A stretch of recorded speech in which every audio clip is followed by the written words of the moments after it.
Ya, mungkin secara garis besar itu. Oke, baik. Terima kasih atas perkenalan dirinya, Habib. Mungkin sekarang kita akan mulai langsung aja untuk menanyakan pertanyaan-pertanyaannya. Dimulai dari pertanyaan pertama.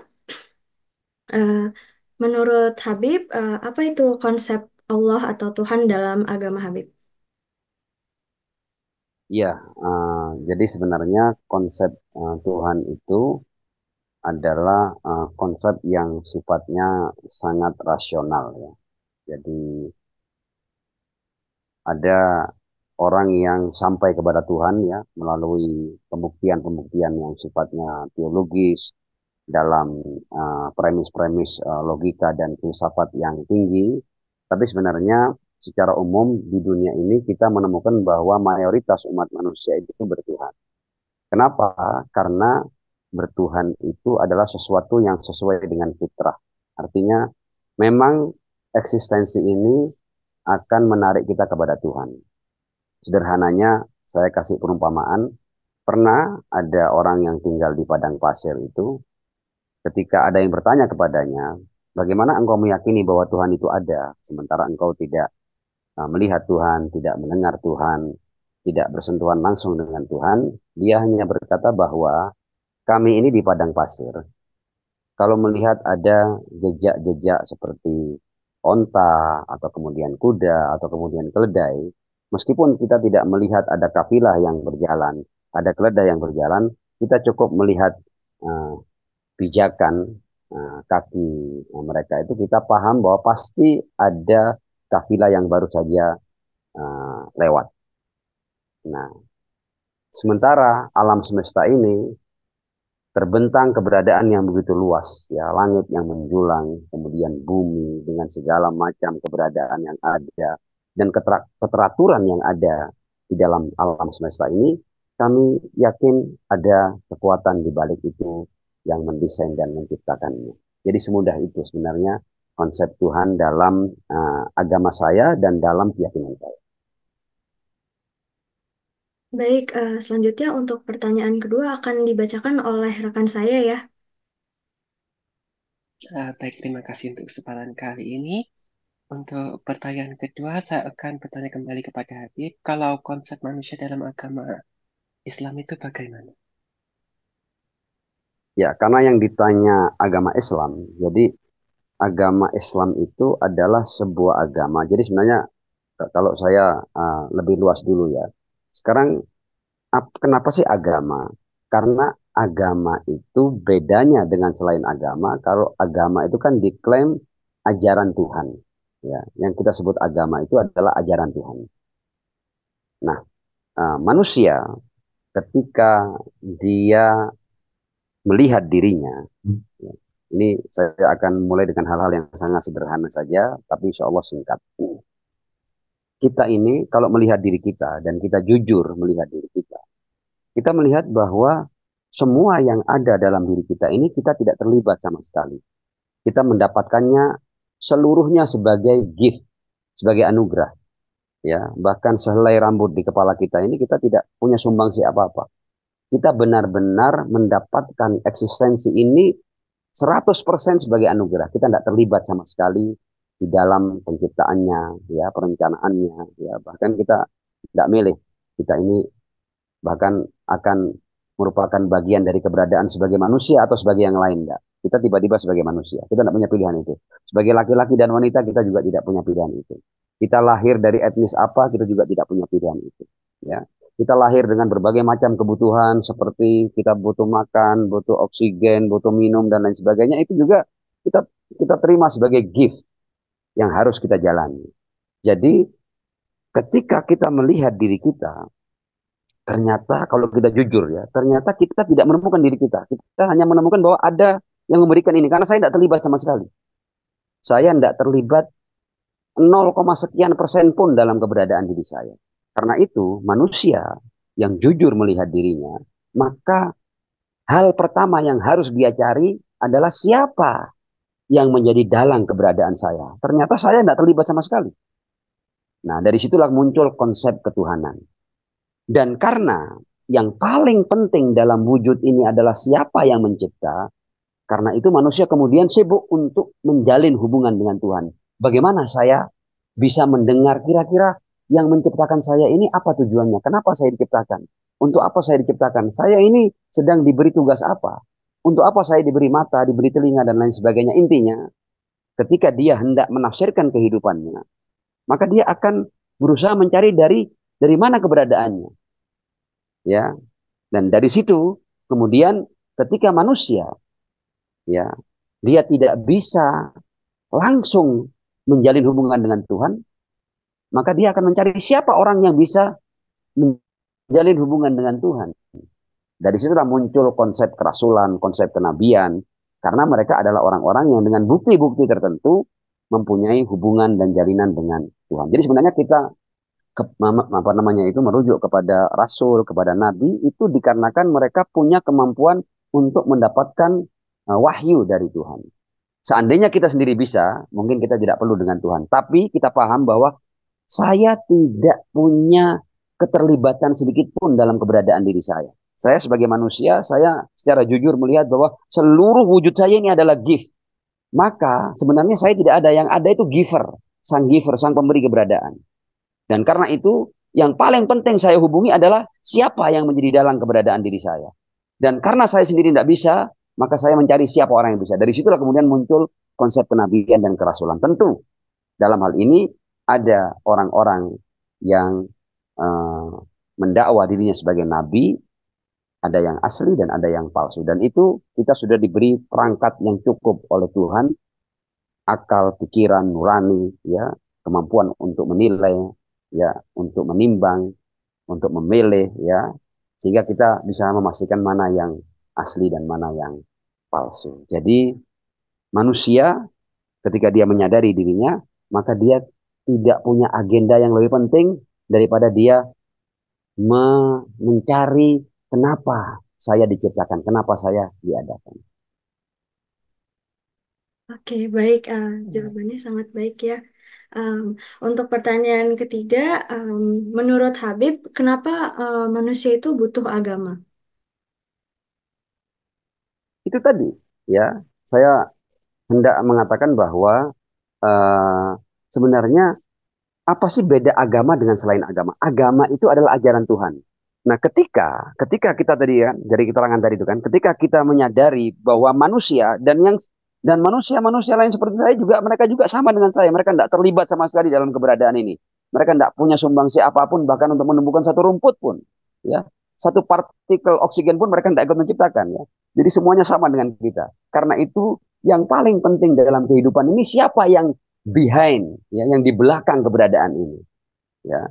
Dari situ apapun yang kita dapatkan dari yang menjadi dalang keberadaan yang kita sebut dengan God, Tuhan, Allah, atau apapun itu namanya, kan itu kan sekedar nama, tapi yang ada di belakang keberadaan ini, dari situlah seharusnya kita mendapatkan petunjuk tentang kehidupan ini. Jadi kalau kita mau memahami kehidupan, kita harus mencarinya dari yang menciptakan kehidupan. Nah, sesuatu yang datang dari pencipta kehidupan itu yang disebut dengan agama. Dan kenapa agama penting? Karena agama merupakan petunjuk dan ajaran yang muaranya adalah pencipta keberadaan. Sementara yang selain agama itu saya lebih senang memberikan predikat sebagai budaya. Hasil temuan-temuan manusia, pemikiran manusia, hasil perenungan manusia, yang satu dan yang lain bisa berbeda-beda, itu hanya budaya. Ya, dan budaya tidak pasti benar. Bisa benar, bisa tidak benar. Tapi sesuatu yang dari Tuhan, yang benar-benar dari Tuhan, karena ada yang didakwahkan dari Tuhan, padahal bukan dari Tuhan. Tapi sesuatu yang benar-benar dari zat yang merupakan dalang dari keberadaan ini, itu pasti kebenaran. Dan kita berusaha untuk mencari kebenaran yang murni dari yang ada di balik keberadaan ini.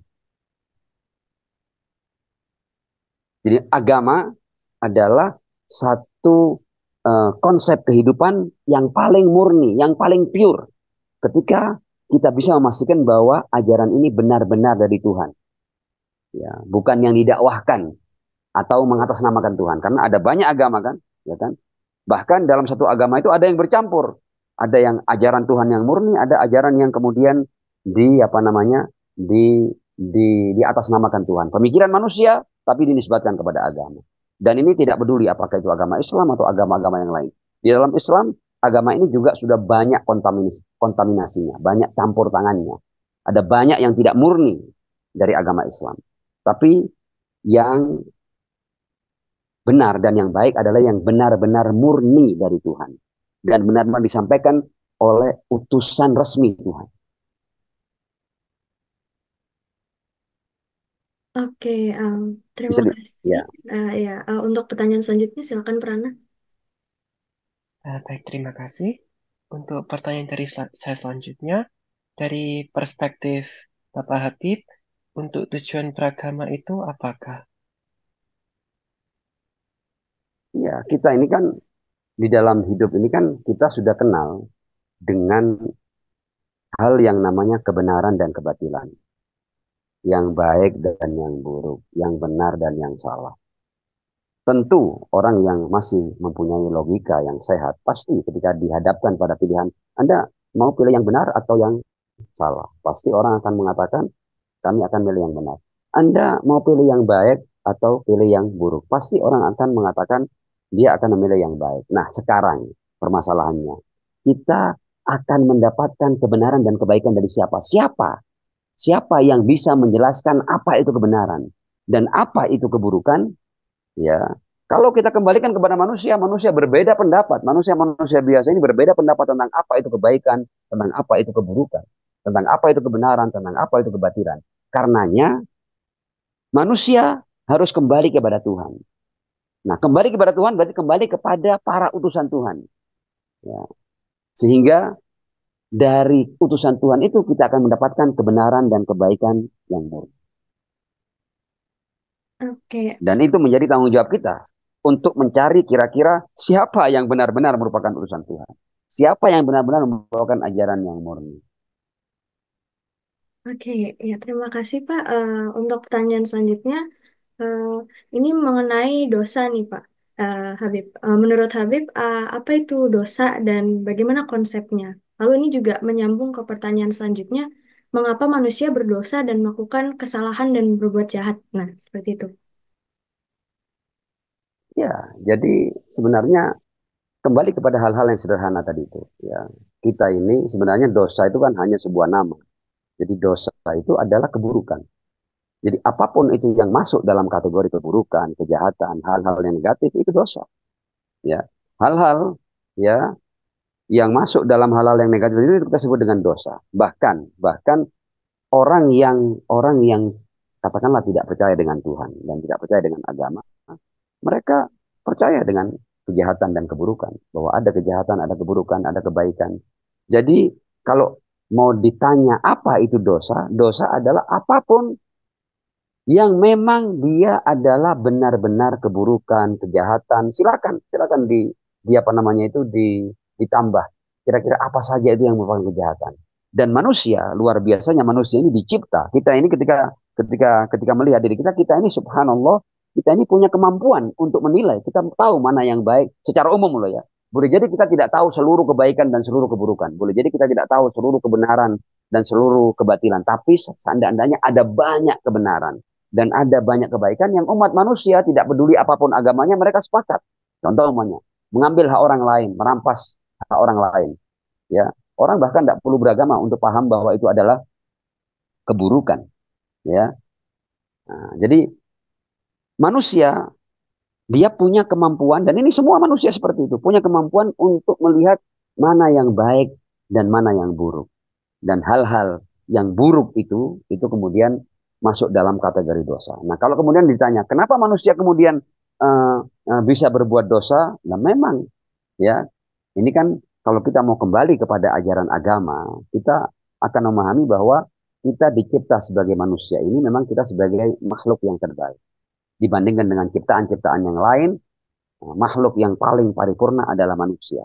Dan kenyataannya, fakta dan realita menyatakan yang seperti itu. Memang tidak ada yang mengungguli manusia. Ya, atau setidaknya sampai sekarang ini kita belum melihat ada makhluk yang lebih hebat daripada manusia. Manusia tetap menjadi makhluk yang terhebat. Nah, manusia dengan segala macam kesempurnaan yang dimiliki, maka manusia ini berhak atau layak untuk mendapatkan ujian dari Sang Pencipta. Karena itu manusia diberi akal, diberi nafsu, diberi macam-macam.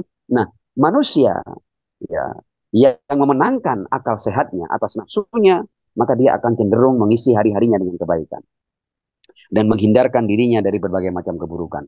Tapi manusia yang akalnya atau akal sehatnya, jiwanya, nuraninya itu dikuasai oleh hawa nafsunya, maka dia cenderung untuk melakukan berbagai macam kejahatan. Jadi sebenarnya manusia itu tahu ketika dia melakukan kebaikan dia sadar. Dan ini juga luar biasa juga. Tuhan juga jadi katakanlah sekarang kita menemukan keberadaan diri kita ini tercipta kita itu cinta kebaikan dan kita benci keburukan dan tidak pakai belajar, ya, tidak perlu ngaji itu. Karena baik dan buruk itu sama Tuhan sudah dimasukkan dalam penciptaan kita. Jadi eksistensi kita ini kita suka keburukan dan kita tidak suka kita suka kebaikan dan kita tidak suka pada keburukan. Contohnya umumnya, kalau saya buat simulasi umumnya. Anda kalau mau cari teman, Anda cari teman yang jujur atau yang pendusta. Semua orang akan mengatakan saya ingin teman yang jujur. Anda kalau mau cari istri yang setia atau yang tukang selingkuh, pasti yang setia. Anda kalau mau mencari pemimpin yang bijaksana apa yang senang-menang, pasti yang bijaksana. Artinya manusia ini dalam wujudnya memang dia cinta kebaikan. Dan kalau ada manusia yang berbuat kejahatan, dia sedang berdosa dengan dirinya. Contoh, kalau ada manusia yang kerjanya katakanlah dia merampok atau mengambil atau merampas hak orang lain. Kita tanya, hei kamu yang menjadikan merampok dan mencuri sebagai mata pencaharianmu. Kira-kira kalau hartamu dirampok, rumahmu digarong, kamu suka? Dia pasti akan mengatakan tidak suka. Orang yang melecehkan wanita, melecehkan anak-anak orang lain, ya kita tanya kalau dia punya anak perempuan, mau anakmu dilecehkan? Dia pasti tidak mau. Jadi sebenarnya baik dan buruk itu merupakan sesuatu yang sudah terjalin dalam wujud kita. Dan kita tidak bisa bohong, kita cinta kebaikan dan kita benci pada keburukan. Dan kalau ada orang yang berbuat keburukan, sebenarnya dia melakukan sesuatu yang dia benci. Karena kalau keburukan itu dilakukan terhadapnya, dia tidak suka. Hmm, iya, dapat dipahami ya, Habib. Nah, kalau begitu, kira-kira eh, kejahatan itu asalnya dari mana ya? Apakah dari dalam diri manusia, ataukah mungkin ada dari keyakinan Islam seperti setan gitu ya? Jadi kalau dalam Islamnya, setan itu tidak hanya makhluk yang abstrak, ya, yang kemudian digambarkan sebagai setan dan lain sebagainya. Enggak, setan itu kalau dalam Al-Quran ada syayatinal insi wal jin. Ada setan-setan dari jenis manusia dan dari jenis jin. Ya, kalau jin yang tak terlihat, ya, dia influencer untuk keburukan tapi tak terlihat hanya melalui bisikan-bisikan. Tapi ada influencer keburukan dan kejahatan dan itu bisa kita lihat yaitu manusia-manusia. Dan Islam juga mengatakan yang lebih berbahaya sebagai influencer keburukan adalah setan jenis manusia ini. Karena setan jenis apa namanya jin itu dia hanya bisa memberikan bisikan dalam keyakinan kita. Dia tidak bisa maksa kita untuk berbuat buruk. Dia hanya bisa mengajak kita, merayu kita untuk berbuat buruk. Tapi apakah kita mau melakukan keburukan atau tidak? Sepenuhnya kedaulatan ada pada diri kita. Jadi orang tidak bisa kemudian menyalahkan setan ketika dia berbuat buruk. Karena setan tidak bisa maksa kita berbuat buruk. Dia hanya mengajak. Baik setan dari bangsa jin dan dari bangsa manusia. Kalau ada manusia yang mengajak kita untuk berbuat kejahatan, pilihannya ada dua. Apakah kita mau ikut atau kita tolak? Dan kita punya kedaulatan penuh. Untuk ikut atau untuk menolaknya. Dan kalau manusia kemudian diajak untuk berbuat buruk, kemudian dia melakukan keburukan, entah itu bisikan dari setan jin ataupun setan manusia, berarti dia rela. Dia telah mengambil keputusan untuk memutuskan berbuat kejahatan. Dan dia bertanggung jawab, meskipun dia diajak oleh orang lain. Jadi sebenarnya manusia di dalam agama Islam, ya, dan sebenarnya ini juga dalam kenyataan sih, ya. Jadi agama itu bukan sesuatu yang, kalau menurut saya agama Islam ini adalah agama dan artinya agama yang benar-benar agama. Ajaran Tuhan itu sebenarnya dia hanya berbicara tentang fakta dan hakikat manusia. Bukan sesuatu yang kemudian didoktrinkan atau didogmakan, yang manusia seperti itu. Ya, jadi terkait dengan dosa tadi itu, manusia punya kedaulatan penuh untuk berbuat baik atau berbuat buruk. Padahal kalau manusia melihat dirinya, dia menemukan dirinya itu cinta kebaikan dan dia benci pada keburukan. Sekali lagi, kalau ada manusia yang berbuat buruk, dia sedang berdusta pada dirinya. Dia membohongi dirinya. Hmm.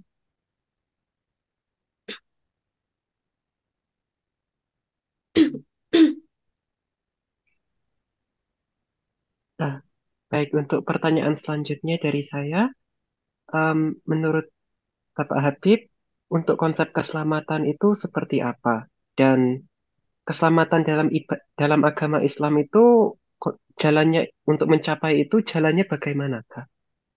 Ya. Jadi kan umat manusia ini dibagi menjadi dua kelompok besar. Ada yang meyakini Tuhan, ada yang tidak meyakini Tuhan. Meskipun yang tidak meyakini Tuhan itu hanya sekelompok kecil, minoritas. Secara umum, hampir semua manusia ini, ya, mereka yakin kepada Tuhan. Kenapa? Karena memang meyakini Tuhan itu fitrah.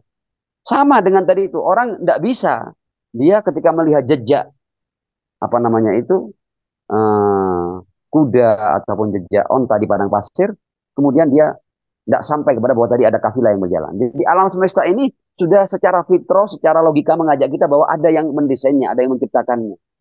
Ya, jadi sesederhana itu. Ya, karenanya sebagian besar umat manusia ini bertuhan. Hanya sebagian kecil yang tidak bertuhan. Nah, nah kalau manusia itu kemudian dia memilih bahwa dia termasuk orang-orang yang bertuhan, maka keselamatan itu ya ada pada ajaran Tuhan, bukan pada ajaran yang lain.